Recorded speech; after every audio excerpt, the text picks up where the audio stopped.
Brought to you by Penguin.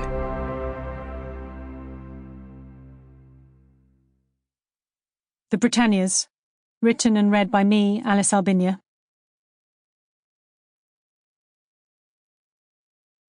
For my mother, her mother, and my daughters, in all your golden ages. Britannia Island, famed in Greek and in our own records, lies off to the northwest. Its former name was Albion, but later all the islands were called the Britannias. Pliny the Elder, Natural History, 1st century AD.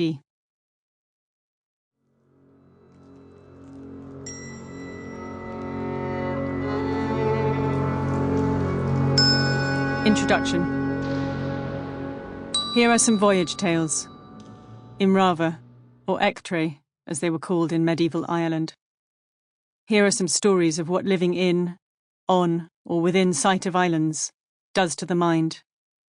Here are journeys over waves, to the point where land meets sea again and light glitters differently as it refracts off water.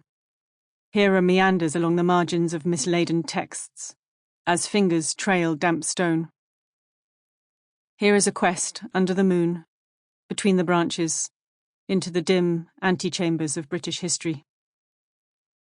But it is not just the past that concerns us, it is also the now. As the tide comes in, and the tide goes out, so do humans, back and forth across this salty land, building and destroying wonders.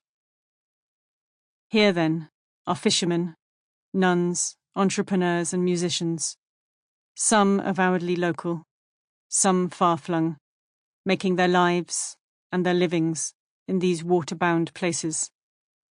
Crossing over to an island has long been a ritualistic act.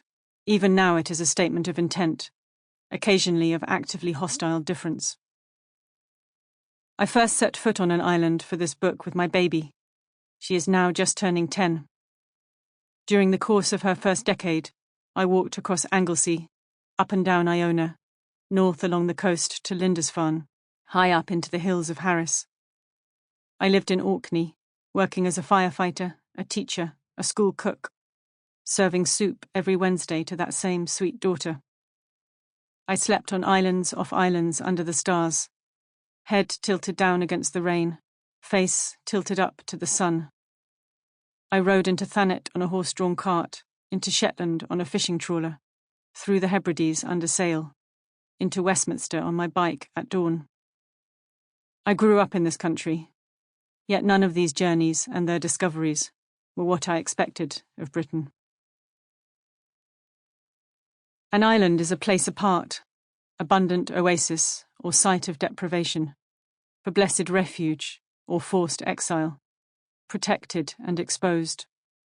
From London or Edinburgh or anywhere on the largest British island, these outcrops in the ocean might be easy to ignore, at least until the summer. But all residents of Great Britain, Northern Ireland, and the Crown dependencies are island dwellers, physically isolated from the European landmass for the past 8,000 years. All but 2 of the United Kingdom's overseas territories are islands. Nowadays, England in particular thinks of Britain as an island nation, as if the large island in the centre is what matters. But there are thousands of islands in these waters, a fact that influences all who dwell on the associated land, wherever they live, whatever they think.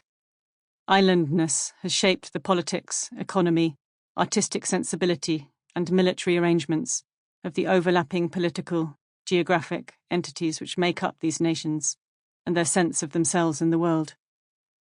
For most of human history, it was the small islands around the mainland that were the powerful, protected places, the first to nurture civilization.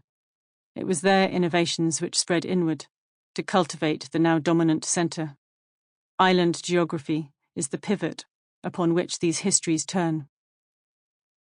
In the beginning, when humans first began to colonize the archipelago, the outlying islands were their first foothold. The islands were prized as jewels, being rich in fish, forming fortresses, easy to control and hold, sites from which it was possible to... Sample complete. Ready to continue?